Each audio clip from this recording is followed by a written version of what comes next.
سروکوزیر کردستان نیچیوان برزانی ایرو سرسبه پیشوازی چالاکوانا پاراستنا مافین پنابران نوجین مصطفى کرد.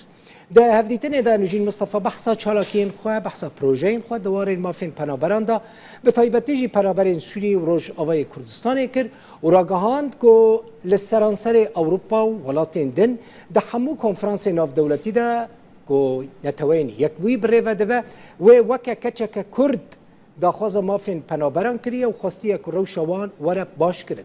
جه آلی خواه سروکوزیر نیچیوان برزانی دستخوشی لنوجین مصطفى کرد و هیوی خواست که او لسر آستان ناف دولتی دخبات خود سرکفتی به و او آماده به هر آواهی پشتگیری چالاکی و پروژه نوی بکه.